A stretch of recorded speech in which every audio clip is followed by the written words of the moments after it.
cheguei na aeronave, a aeronave estava aberta, né? Já, o pessoal já tinha rompido a porta. E ao entrar na aeronave, eu me deparei com toda a situação. Como que estava o estado dos corpos quando o senhor adentrou a aeronave? Como que o senhor encontrou aqueles corpos? Exatamente. Fernanda, quando eu entrei na aeronave, quando eu tive o acesso à aeronave, eu me deparei com os três corpos que estavam. O primeiro era do produtor, né? De imediato eu tive e tentei verificar se tinha sinal vital. Não tinha sinais vitais do primeiro. Rapidamente fui para o lado da Marília Mendonça, que aí me toquei que era a Marília Mendonça, que aí que a minha ficha caiu. E aí, procurando igual sinais vitais da Marília Mendonça, infelizmente também já estava sem sinais. E mais à frente, no meio da aeronave, estava o tio dela. Fui rastejando até o tio dela, também procurando sinais vitais e também sem sinais vitais. Mais adiante tinha o pessoal, os pilotos, que também sem sinais vitais, né? E assim, quando eu estava dentro da aeronave, o que mais me chama atenção, quanto a aeronave danificou. As pessoas não fazem ideia, as pessoas não têm noção, porque Por visto fora, o assim, um avião avião de parecia estar fora, intacto. exatamente, o avião estava quase intacto, digamos assim, né? Quase intacto. E aí, quando entramos na aeronave, quando eu entrei dentro da aeronave, para vocês terem noção quanto estava perigoso esse atendimento, tive que entrar até amarrado, sabe? Assim, a gente teve que colocar corda, porque assim, em qualquer momento, ou a aeronave Poderia explodir, deslizar ou deslizar, explodir. cair, exatamente. Ou seja, E vocês tiveram ainda que ter esse cuidado com a própria vida nesse resgate, exatamente. porque era um resgate extremamente delicado. Sem dúvida, é um resgate muito arriscado por toda a circunstância, combustível, querosene de aviação, o lugar que a aeronave estava, a região que a aeronave estava. Então, sim, tudo isso influencia. E foi muito, muito difícil o acesso. Mas, assim, igual a gente estava conversando mais cedo, né, Fernanda? Além de tudo, também sou fã incondicional de Marília Mendonça, né? Aí, Tu teve uma pergunta aí, se se estava de eles cinto estavam de de cinto. segurança. Essa é uma pergunta que sempre me perguntam. Eu não posso afirmar se eles estavam de cinto ou não. Porque quando eu adentrei dentro da aeronave, quando eu tive acesso à aeronave, que foi a única pessoa que entrou na aeronave, no momento não estava. Agora eu não sei se durante a queda esse cinto rompeu, se não estava realmente. Eu acho que Isso é algo que só a perícia, os só a perícia, investigadores vão poder exatamente. responder Só a perícia depois vai que poder concluírem, responder. né, essas investigações. Exatamente, Fernanda. Mas agora vamos retornar ao interior do avião. Aham. Descreve para mim como que você encontrou os corpos. Eles estavam ainda em seus bancos ou eles estavam caídos? E eles estavam muito machucados? Entendi.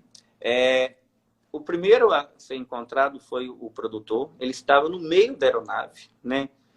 Nenhum teve fratura exposta, nenhum teve evisceração de órgãos, ou seja, órgãos saíram para fora da cavidade. Nenhum teve isso. Tinha múltiplas fraturas, né? Entra como politrauma, paciente politraumatizado. Tinha, assim, tanto a Marília estava sentada, meio que sentada na poltrona, não completamente sentada, mas estava encostada na poltrona, assim, flexionada para frente. Então, assim, essa era a posição que a Maria estava. E o tio estava no meio da aeronave.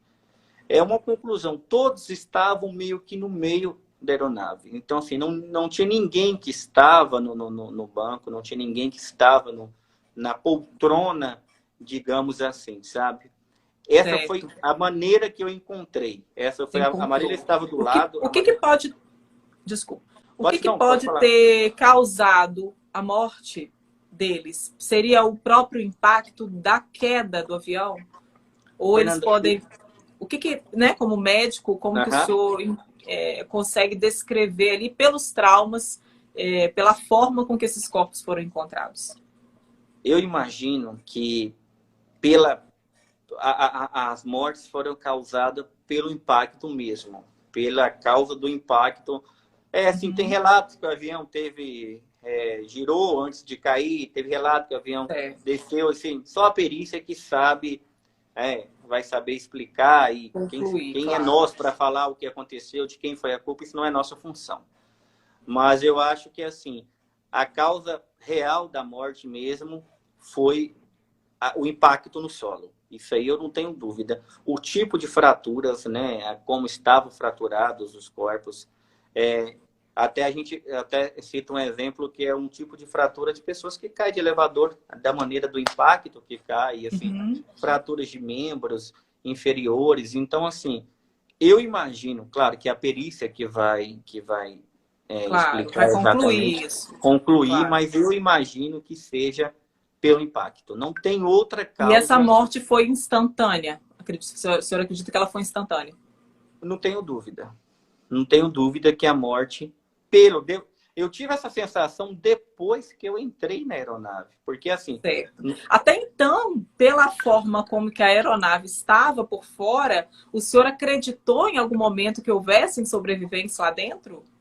De imediato, quando eu cheguei, sim. De imediato, quando eu cheguei, sim. Porque, assim, se olharem, se todos, quem estava acompanhando, a aeronave não estava... Porque nós estamos acostumados, acidente de avião, a aeronave se quebrar toda, se explodir, não ter nada. E, assim, digamos que a aeronave estava até intacta, né? Assim, intacta, quem olhava de fora percebia uma aeronave... Eu, como leiga no assunto, quando tive acesso à imagem, inicialmente imaginei que o piloto tivesse tido algum problema e precisou fazer um pouso forçado. Tanto que na minha concepção haviam sobreviventes, na minha concepção. E acredito que inicialmente todos tiveram essa mesma impressão, porque até houve essa notícia, a Globo chegou a publicar que... os ocupantes da aeronave já estavam bem, que já haviam sido socorridos com vida. Então, isso teve realmente essa impressão pelo fato da aeronave não ter sido, da sua parte exterior, tão danificada, né? A olhos iniciais, né? A primeira impressão. Exatamente, exatamente. A olhos iniciais de impressão, quando eu cheguei no local, que eu vi a aeronave, eu imaginei assim... Eu imagino que estejam todos vivos, né? Que sim, que estariam dentro da aeronave, presos nas ferragens ou alguma coisa do tipo. Mas eu nunca imaginaria pela aeronave, pela maneira que nós estávamos vendo a aeronave, que teria ceifado a vida de 5 pessoas. Para mim foi assim, um susto muito grande quando eu entrei na aeronave e vi o quanto ela estava danificada. Dentro da aeronave, que dá para ver o quanto ela danificou. O quanto, assim, malas da equipe toda, malas da Marília Mendonça espalhadas sobre os corpos. Você comentou comigo mais cedo a respeito do telefone dela, né? O telefone não parava de chegar mensagens, tocar. Exatamente. O telefone dela estava no solo, e quando eu estava dentro, eu retirei o telefone para passar para o pessoal, né, da polícia e do corpo de bombeiro. E assim, o que chamou atenção é que o telefone, não só dela, mas de outros, sempre tocando. E quando eu peguei no telefone para passar, que eu olhei para ver que era realmente o telefone da Marília, tinha mensagens: cadê você? Me responde, por que você não responde? E assim, olha o quanto dói ler isso, olha o quanto dói e quanto é difícil ver isso. E aí entreguei para o policial, né, para o tenente. Mas, assim, o que chama atenção é também o telefone. Eu não sei se eles tinham tempo de pouso e esse tempo começou a não dar resposta. Extrapolar. Então, o pessoal começou a mandar mensagem. Mas, assim, foi um atendimento, assim, que ficará na memória de todos. De Doutor todos. Cleiton, qual foi o momento mais difícil dessa ocorrência? O que mais te doeu, aquele que você não consegue tirar da sua memória? O que mais te marcou? Quando eu entrei dentro da aeronave, que eu fui averiguar se a Marília tinha sinais vitais, que na hora que eu fui ver se tinha sinal vital, que eu olhei para ela, que eu levantei o cabelo dela, assim, ela, com aquele rosto na minha frente, assim, essa imagem foi a imagem que não sai da minha mente. Ali estava uma pessoa que eu sou fã, uma pessoa que eu admiro, que era um ídolo meu, assim. Essa imagem está bem fixa na minha cabeça. Essa imagem está bem difícil de sair. Eu jamais pensaria que encontrar a Marília um dia e encontrar na maneira que eu a encontrei. Então, assim, ela deitada no que eu levantei o rosto para ver e ela olhando, assim, não estava totalmente com os olhos fechados, mas, assim, aquele tipo de olhar que esse olhar é o olhar que machuca, é o olhar que dói, é o olhar que eu lembro toda hora. E ali foi ali. Ali eu me dei conta da real situação, me dei conta onde eu estava, o que eu estava fazendo. Teve algum momento que você perdeu meio que o jogo ali, quase que chorou, orou? Como é que assim, foi essa emoção, no calor da emoção? Chorar o tempo todo, vontade, né? Assim, acima de tudo, não sou só um médico, mas também sou um ser humano. Sou um filho, tenho família, e assim, aquele momento ali, assim, depois que eu averiguei que todos estavam em óbito, não sei se alguém viu ou se alguma filmagem viu, eu sentei lá fora e colocava a mão na cabeça, assim, e olhava para um lado, aquele tanto de gente, olhava para o meu lado, cheio de querosene, havia a aeronave na minha frente, as pessoas ali dentro, e aí, mas eu falava assim, dentro de mim, eu não posso chorar, eu não posso me fraquejar aqui, eu tenho que dar conta disso tudo, eu tenho que dar conta desse atendimento e, assim, pedindo às pessoas, pedindo ao Corpo de Bombeiro que, faça isso, a PM faça aquilo, faz isso, busca aquilo. Então, assim, mas ninguém sabe o que eu estava sentindo, o que estava dentro do meu coração, o quanto doeu.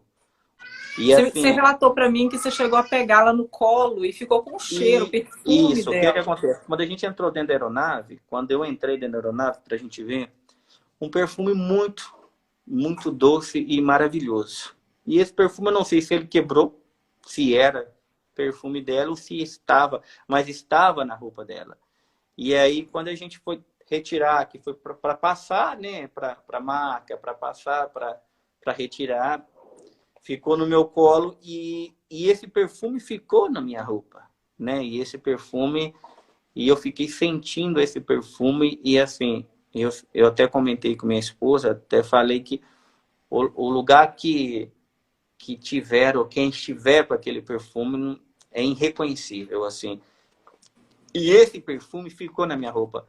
Para vocês terem, quando eu cheguei em casa, depois de toda a ocorrida, eu vim para minha casa, vim tomar um banho, minha roupa estava suja de sangue, suja de óleo, o cheiro daquele perfume, assim, a tristeza era tão grande, era tão assim, não tinha explicação, que eu comecei a fazer vômito, de tanta tristeza, de tanta angústia no peito, de tanta angústia no coração, mas, assim, várias vezes, várias vezes, eu só pedi a Deus assim, Senhor, me dê sabedoria, me dê discernimento e me dê força para me conduzir esse atendimento, que não foi fácil. Não só para mim, mas para todos os profissionais. Para toda então, a equipe que participou, toda a equipe, quem estava assistindo. Então, era isso que eu só pedia. Senhor, me dê força para me acabar. E, assim, sempre preservar a imagem, sabe? Sempre preservar. E, assim, foram os atendimentos, uma tragédia nacional que não teve exposição. Não teve exposição de ninguém. Não teve exposição da Marília, não teve exposição de ninguém. E esse era de ninguém. E essa era a minha preocupação. E assim, eu tinha que dar conta daquele atendimento. Eu estava só no local, não tinha outro médico. Pedi apoio, veio aeronave de Belo Horizonte, veio aeronave de helicóptero de Valadares. Isso aí eu pedindo apoio de lá, pedindo apoio quando eu estava indo, determinado, eu não sabia de quem era.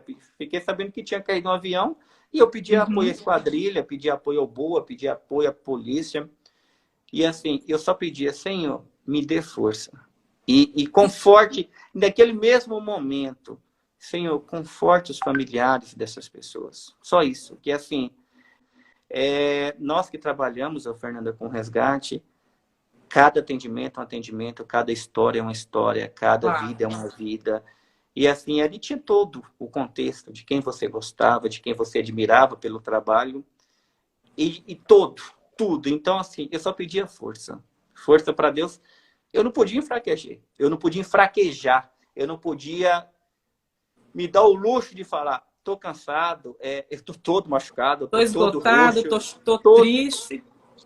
Mas eu tinha que Mas seguir. quando você chegou na sua casa, fechou a porta, como é que Aí foi? eu não aguentei. Aí, quando eu cheguei na minha casa, quando eu fechei a porta, aí ele não estava o doutor Cleito que estava no atendimento, ele estava o Cleito, que é um Cleito normal, que tem família, que tem esposa, que tem mãe, que tem pai, que tem familiares, que tem amor pelo próximo, que tem respeito pelas pessoas, que tem respeito pela vida e admiração pelas pessoas. Então ali é o Cleito. Esse é o Cleito que é em qualquer lugar, esse é o Cleito que não era o Cleito forte que estava atendendo, mas era o Cleito que estava ali em casa, que depois que passou aquilo. Então, assim, aí a gente não aguenta, né? E chora mesmo. Até hoje eu lembro da imagem, eu lembro da Marília, da maneira que ela estava, de como eu peguei ela. E assim, o que eu peço a Deus que me dê força para os familiares, né? Eu quero que as pessoas orem para as pessoas, para os familiares das vítimas, né? Isso que é a dor. Mas assim, o Cleito, quando chegou aqui, era um Cleito normal. Cleito que sofre, Cleito que sente dor, Cleito que chora. Não é o Cleito forte que estava ali. Não sei como que estava sustentado. Sei. Verdade, Deus, verdade. Espírito Santo. Mas assim, lá era o Cleito erguido e sustentado pelo Divino Espírito Santo, pela força divina que é o Pai. E aqui é o Cleito, só um minutinho, Cleiton, rapidinho. Mãe, eu tô aqui ao vivo. Por favor, leva a Alice para lá. Vocês desculpem, gente, porque tem uma criança, um bebê aqui em casa querendo a mãe. Mas vamos prosseguir. Claro. E assim, e aqui era o Cleito. Sim, era o sim. Cleito que é o Cleito em qualquer lugar. Com certeza. Mas, pode perguntar. Não, eu queria agora falar, eu sei que a gente acompanhou de perto, todo mundo muito emocionado, todo mundo muito abalado, porque estávamos aguardando um show da cantora Marília Mendonça, né? Existiam milhares de pessoas naquela expectativa, a cidade estava em festa, por poder receber pela segunda vez a cantora aqui em Caratinga, e de repente a gente se depara com uma fatalidade daquela, difícil de acreditar, e os envolvidos, doutor Cleiton. Eu queria agora, o senhor que acompanhou mais de perto do que eu, porque eu fiquei um pouco mais distante, mas eu pude perceber como estavam abalados, como todos os envolvidos, todos que trabalharam nesse resgate, nessa ocorrência, ficaram extremamente abalados, mas antes de tudo, acima de tudo, fizeram um trabalho excepcional. E eu queria assim, aproveitar a oportunidade para parabenizar todas as equipes dos bombeiros, Polícia Civil, Polícia Militar, SAMU, socorristas, voluntários. Tivemos muitos voluntários também exatamente. Participando, a imprensa. Então, assim, foi uma força conjunta, a gente viu ali união de forças e todos com muito respeito às vítimas desse acidente. Uma coisa que precisa ser enaltecida e precisa ser destacada nesse momento. Exatamente. Assim, Fernanda, uma equipe reduzida do Corpo de Bombeiro. Caratinga já tem uma equipe reduzida. Até parabenizo a equipe de Caratinga, parabenizo o Corpo de Bombeiro de Caratinga, a Polícia Militar, a Polícia Civil, todas as pessoas, o pessoal da Idibuporanga que estava dando apoio também, o pessoal da Medvida, os voluntários que fazem esse trabalho espetacular nas BRs como voluntário né? E tava todos apoiando ali. Então, assim, era visível. Eu olhava no rosto de cada um e via o quanto a tristeza estava, assim, o quanto era triste para todo mundo.